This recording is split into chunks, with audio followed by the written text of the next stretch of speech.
Here we go. Welcome to the first episode of the Strong Family Podcast.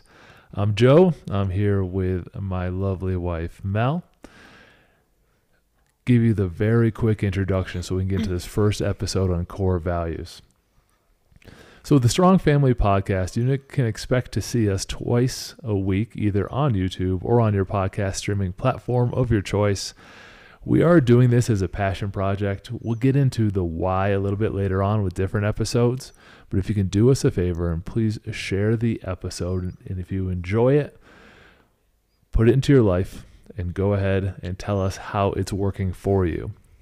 The foundation of the podcast is going to be what we call the 7 elements of the Strong Family Path. We want to give you some actionable advice on how to lead your family. Yes, there's going to be some great tactics on here's some dinner conversation topic, here's some ideas, here's a little bit of this and that. The first 7 episodes are going to be the foundation. These are the things you want to refer back to.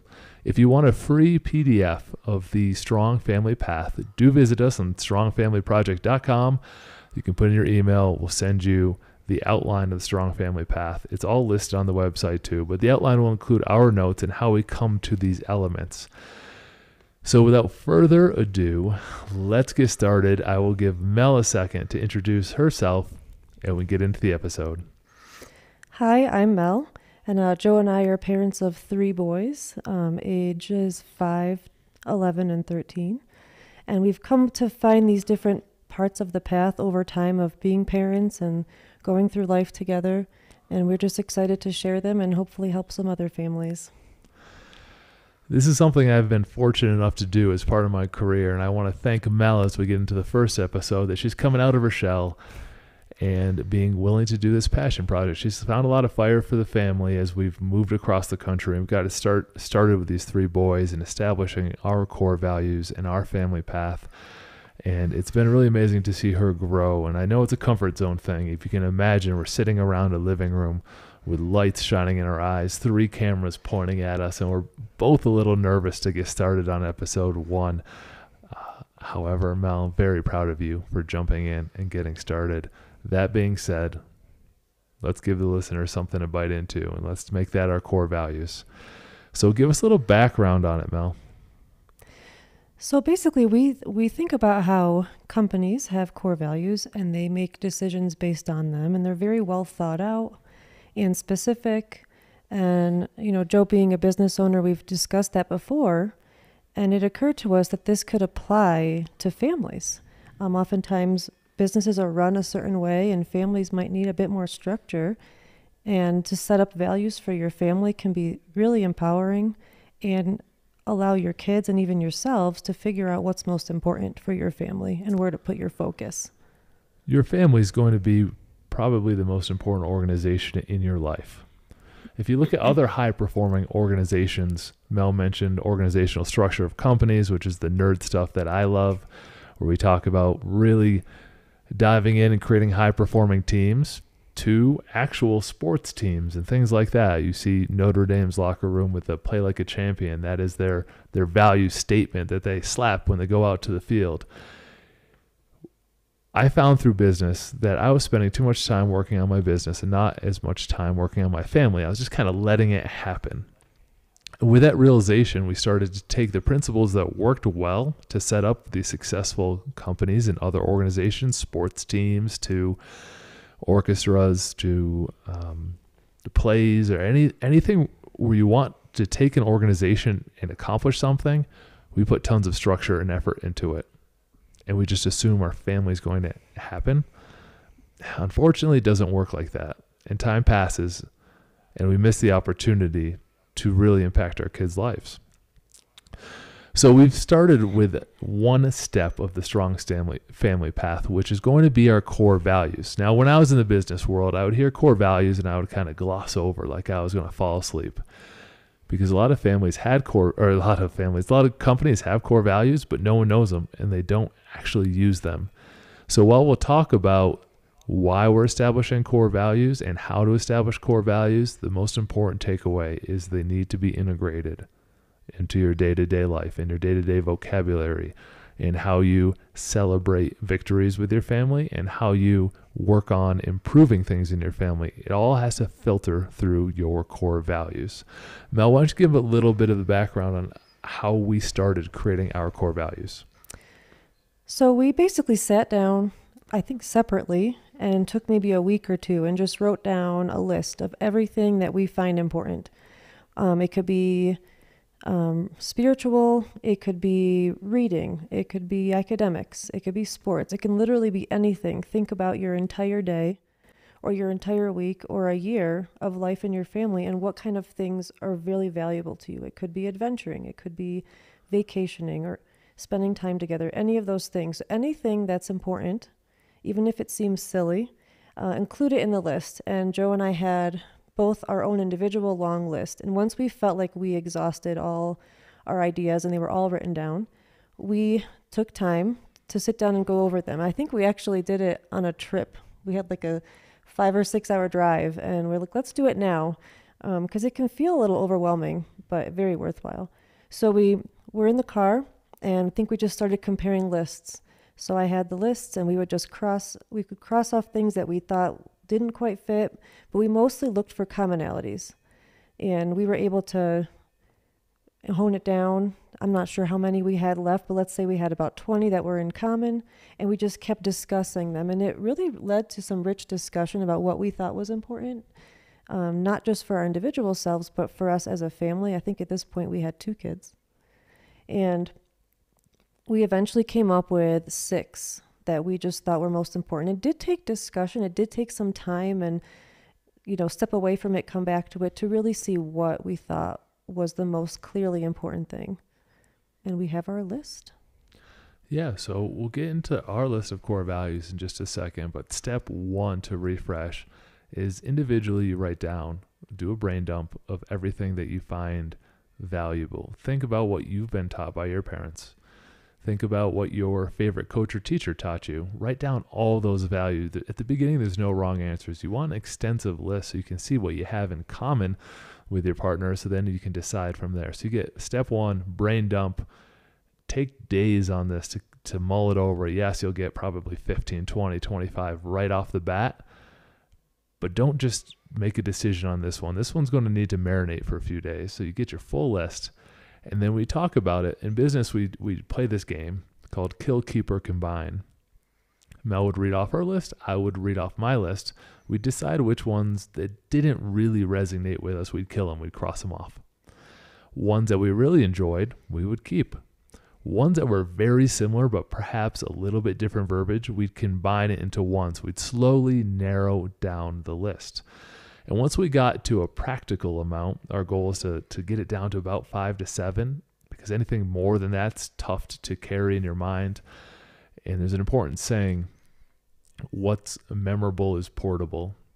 If you have a list of 15 core values, don't expect your kids to be able to remember all 15. They can't carry them around with them. They're not portable. If you get a list of 4, 5, 6, 7, that is memorable. It's a list that they can carry with them whenever they go. So we did Kill, Keep, or Combine till we narrowed down our list to find out what's really valuable for our family. The point of the podcast isn't to teach you what we believe in. It's to allow you to establish deeper bonds with your values and your family. So when we do reveal our core values, it's not for you to adopt them. They're just food for thought as an example. So our list, we have 6. And we started out by listing them with just a couple words. And then later we added a little bit more so the kids would understand it better. So the first is to be genuine, which means be your real and true self. The second is have gratitude, be thankful. The third, be adventurous, have fun. Want to be together is the next, and that means having quality family time, not just quantity, but quality. Be personally accountable is the 5th one, which we describe as self-responsibility and learning from mistakes. And lastly, work on personal development and be the best you can be and be a forever learner. And I actually had typed them up on a little piece of paper, and I had them on the table so we could all see them. And then if we ever need a reminder, they're there for us to look at any time. With the core values, we did go through some wordsmithing, and we had to make sure that they fit for the kids. You want to write these like they can be understood by any age group. The complexity of language sometimes is a barrier for people to adopt a core value, people within your family. So if we put something like integrate the foremost learning opportunities, like, all right, well, you mean professionally develop, you mean grow yourself? Yeah, that's what we mean. So make it as clear as possible. This isn't to impress anybody. This is to be memorable and portable by your family. Now, that step one's going to take you a while. You're going to have to chew through it, put a due date on it. That's my biggest recommendation. I would put it under 4 weeks. In under 4 weeks, you can start your list. You can spend some time chewing on it. You can try it on for size for a week to see if that's actually what you believe in the real world. And then you can start implementing it with your kids and family and loop them in. Perhaps you come up with a list of 8 and let them eliminate 1 so that they have more buy-in in the process versus you just saying, here's what the family is going to stand for and not including them in the conversation. We do include them with our kids. We do see some of these values that gets highlighted by 1 or 2 of our kids more often than the other ones. Like our be genuine. That means a lot to our older son. He uses that one when we do examples during our family meeting. He uses be genuine all the time because he really enjoys being himself. And that's helped him as a kid that could be more susceptible to bullying with his personality, just being easygoing and all that. The value of be genuine saves him from a lot of that because he is so comfortable with what he's doing and deciding to do, whether it's robotics or making something in art class, that he just doesn't care that much what the other kids think. So when kids pick on him, he'll just say, hey, your opinion doesn't matter to me. He's just being genuine and doing his thing. And I wanted to add one thing back about when you come up with your values. I think sometimes people hold off on it because they worry they're not going to get it perfect. And I think if you let it marinate, if you live with it for a while, you can always change it. There's no specific thing that says it has to always stay the same. I think it's helpful if you take the time at the start to really think about it. But know in the back of your mind that if something isn't fitting after a while, you can change it. You have the power to do that based on how your family's developing and evolving. But I think it's cool. We do see the change in our kids. We see how they've adapted this into their own personalities. And even our 5-year-old, I mean, the kids are never too young to participate. Our 5-year-old loves the gratitude value. So at dinner time, he's in charge of asking everybody what they're thankful for that day. So he's able to embody that value even at such a young age of 5. And he was doing that, I think maybe at 3 he started doing that. And this is something I wanted you to go a little deeper on, Mel. So I'll tee you up with a question. So let's say they listen and they go through the process and they get a big list of core values and then they cut them down. They choose the ones they want. They get very good descriptive language. The kids remember them and they integrate them. Okay. How do you apply this in your family? What does it look like when I ask, hey, or when I tell them, hey, you have to make sure you use this language on a regular basis? To the kids, you mean? Them using the language? To everyone listening, oh, how the heck would they take these values off the sheet of paper and make them something real for their families? Well, I think the initial part is, in an exciting way, showing the kids the list and making them be a part of it. And then we do, at dinner time, oftentimes topics will come up, and we try to always relate them back to the values. When the kids are having decisions to make, if they have 2 different activities they can choose, well, we can look at the values and say, well, what does this align with? Something really simple like, are you going to play video games, or do you want to come over here and play a game with your brother and your mom? Does that align with our values to go off on your own and play a video game, or does it maybe align better with wanting to be together to spend time together? So I think it's the daily choices, the values can come up. Also, another piece of the path that we're going to eventually talk about is the family meetings, and we make sure the kids every week identify some way that they embodied a value. So they can say it themselves how they embodied it, and sometimes we have other people in the family point out, hey, you embodied that when you did this. You chose to go for a hike instead of sitting and watching a TV show. That's you being adventurous. and working on personal development. So we try to include the language in the daily choices that the kids make. And then also more specifically at family meetings that we have once a week. My buddy Vince uses this analogy for our parenting style after he's come and seen it in action. And that is constant, gentle pressure. So when you come up with these core values, if your kids are older, you put them down in front of them and they say, I'm not going to remember that. That's going to be hard. And they complain about it. Okay, fine. Well, let's do small little things constantly so it becomes a part of our vocabulary in the family and what we celebrate people for. Mel highlighted a couple. Every night at dinner, we do gratitude. Why? Gratitude is one of our core values. We start off the meal with a 5-year-old choosing who gets to go first. So he's practicing some leadership in the family. He'll say, Mom, you're first. And he likes to go around and headbutt people to let them know that they get to go first, or not aggressively, but a little rub of the head. So he'll go over and nudge her. Mel will say something that she's thankful for. Then he'll go over to try to get Logan. Now, Logan likes to play around, so he'll get up and start running around the kitchen, and Everett will start chasing him until he gets tagged, and then he'll give out his gratitude. And Henry gets to sit back and think about it because he usually goes last. And then Everett will come and touch me, and then he'll come over and give Henry the old headbutt, and everyone will share something they're thankful for every night at dinner. It takes a few minutes, but it also helps set the tone from a busy day to a calm family dinner. And the way we do that is applying one of our core values. We give the young man some leadership tasks, and we get to all practice gratitude. At the weekly family meeting, Mel already mentioned, we celebrate. The first thing we do is, how did you embody one of the family core values? And then in a different week might be, how did somebody else embody one of the family core values? So we're celebrating bright spots. It takes constant, gentle pressure, dinner after dinner, family meeting after family meeting, conversation after conversation of working these in till they get used to it and they get to understand it is part of our family culture, because it's really what we're building is, what does it mean to be a part of your family? Core values are going to be a foundational piece. Mel, we're coming in about 17 minutes already. I do want to ask a couple of questions, though. Can I add one thing before you ask? You may, absolutely. As with parenting, with a lot of things, you don't always see results right away. And I have, with the example again with our 5-year-old with having gratitude. Now, if we're halfway through the meal and we haven't done it yet, he's like, well, aren't we going to do gratitude? So because we've had that constant gentle pressure over time, the kids all expect it now to be able to say what they're grateful for. And especially the 5-year-old, he takes that role very seriously and reminds us.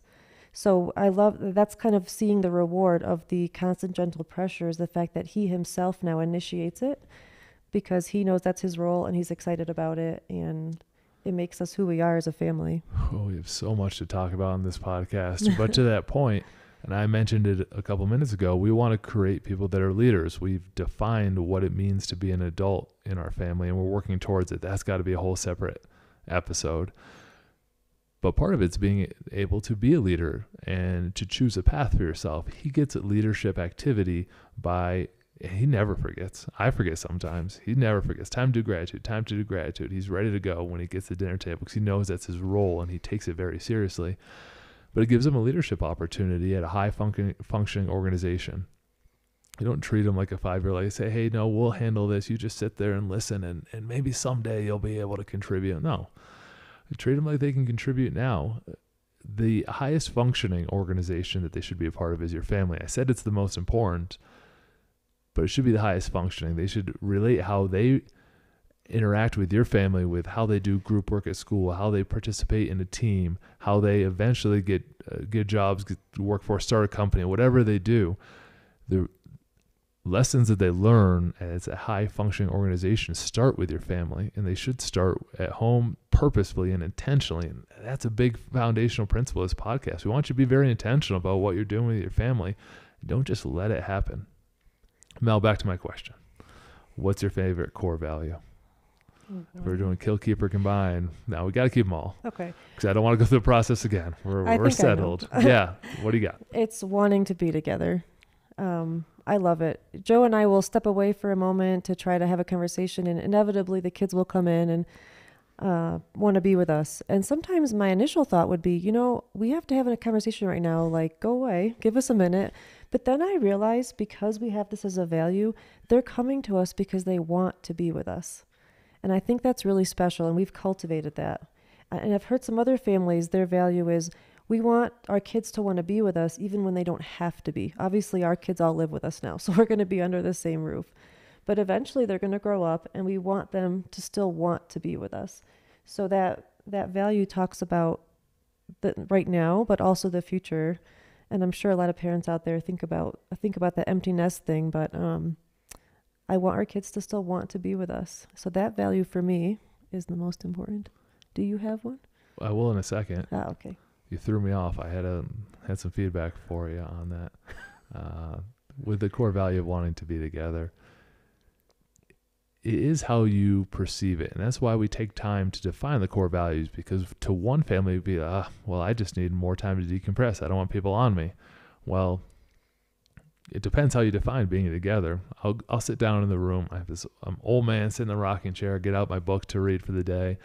And then slowly kids will drift in, and they'll pick up a book, and Ever will ask Mel or myself to read him a book. And all of a sudden we're in the same room within 5 minutes. It's not like nagging, and it's not being on top of each other, because through constant gentle pressure, we've taught them what it means to be together, not just said the words and just hoped it happened. So we set some parameters around that. The kids kind of migrate into the same room. Happens to Mel all the time. She's been on a great no social media kick for Lent. And so she started puzzling. I was just going to bring that up. Yeah, super excited over this puzzle of all these flowers that looked exactly the same to me. And she set it up on our table downstairs, where we rarely go and hang out. It's a table in a room that existed here, and we just kind of left it and never sit at it, never touch it. Mel set up this puzzle.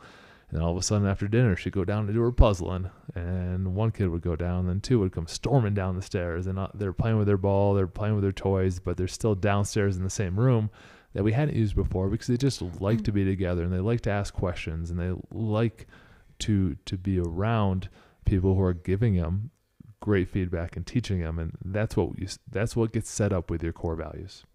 Would you like to talk puzzling before we go into...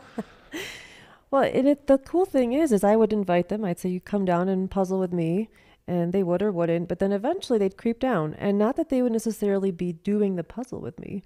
Sometimes they would just be watching me do the puzzle, but it allows them an opportunity to talk to me, and it's a very relaxed environment. Sometimes they would end up playing foosball next to the table, or Twister on the floor. But still, the idea that it's almost like a magnet. Like, I'd go somewhere, and then all of a sudden they're just attracted to wherever I am. And like Joe was saying, the mindset about it, like, I'm grateful for that. Sometimes I want some time to myself, but then I remind myself of the values and how much they mean to me, that I never regret having that half an hour of them kind of hanging out with me while I'm puzzling. So I appreciate it. That's very cute that you puzzle. I appreciate that. I have 2 new puzzles too. With our core values, we are very intentional, because it describes how we expect day-to-day life. Like Mel was just saying about the wanting to be together. Well, we believe that good people have gratitude. They're thankful for things in their lives, and that they're not always wanting and looking for the next thing. That's why we pick to have gratitude. Being adventurous, we want them to go out and be resilient, go out and hike and adventure and climb mountains and do things that a lot of people never thought were possible using their physical body. Physical strength isn't something that can be passed from generation to generation like wealth can. It has to be earned. And for us, that's important. So we go ahead and put that on our family core values, so they start earning and start building that mindset when they're young. Wanting to be together, Mel talked about a lot. Being personally accountable cuts off a lot of those naggy conversations. Oh, who did this? Like, we don't have to ask that in our household. We just be accountable for what happened, so we can go ahead and work to problem solving and go ahead and move forward. If there's a consequence, we'll go ahead and apply it. It doesn't need to be a big dramatic event. And we've saved so many family blow-ups with just, hey, being accountable. Who left their boots on the ground? I think it was that. We don't really have those conversations very much. Would you agree? I do agree. And that's, like you said, it's become kind of our vocabulary. Who's responsible for this? Who made the choice that this thing happened? Sometimes I have to nudge them with that constant gentle pressure, but they understand the accountability. They understand, and usually they accept responsibility pretty quickly when we remind them of the family value. We view finger pointing as a sign of weakness because you're giving up power over that situation to somebody else. You need to own as much as you can of it. So we want them to be accountable and work on personal development. They are going to need to learn so much on this world. We're sitting here on a podcast on a platform that didn't exist when we were growing up.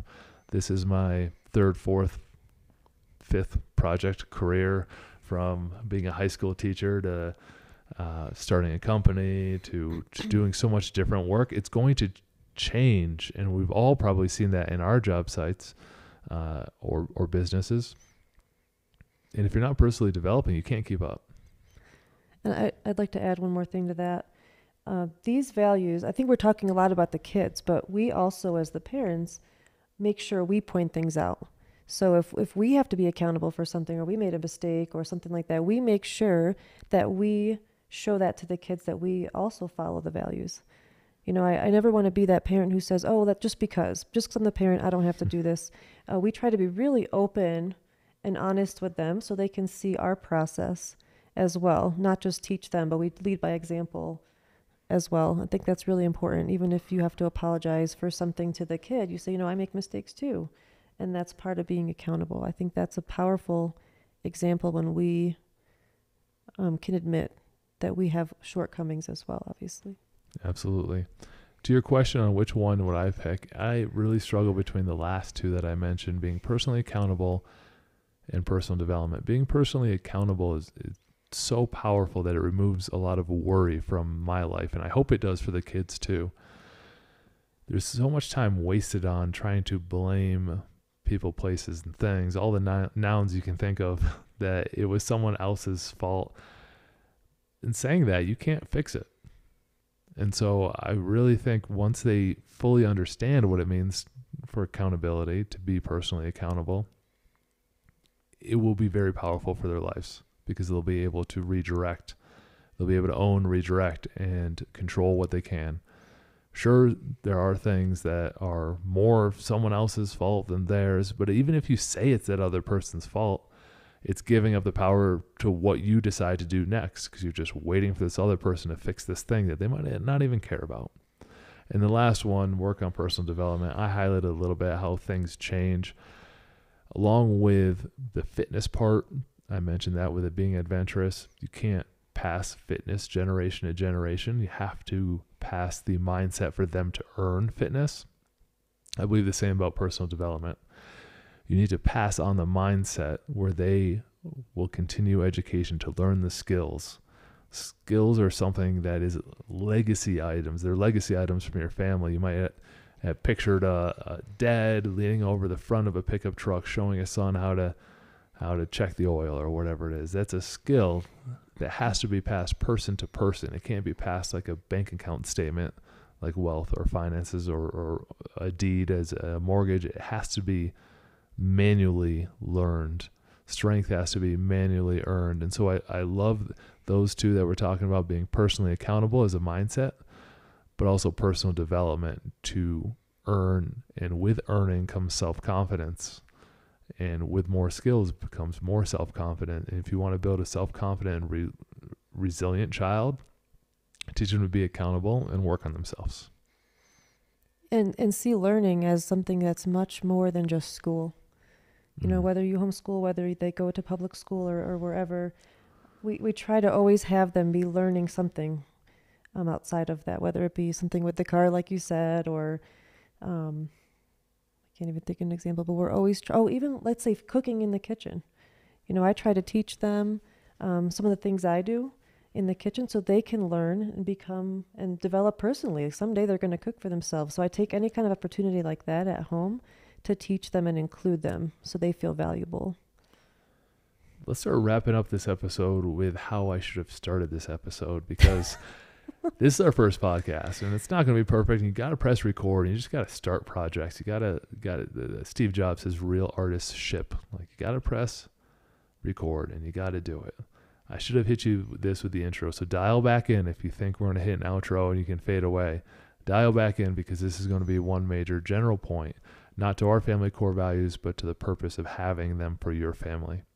Your children will develop values, whether you teach it to them or they learn it from their peers, whether they soak it in from television, whether they learn it from a coach, a teacher, a youth group. It could be positive, it could be negative. They're going to start valuing things. I believe it's your job to help teach them and filter all the values that they're going to see and help them select ones that will serve them. Because out of the good and bad I mentioned earlier, they'll learn things. They could learn work ethic from playing sports. All those things are true. They could also soak in some negative values from their friends and their friends' families and what their friends hear on TV and the language that they use and how those kids just have decided and stumbled upon viewing life. I believe this is one of the most important jobs as a parent. You need to tell them how to think about life.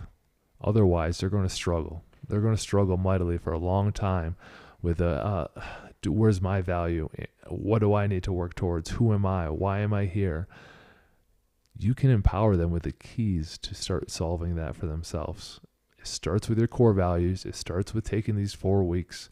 It starts with writing down the steps, all the values that you think about, and narrowing them down for yourself. It starts with you starting to embody them.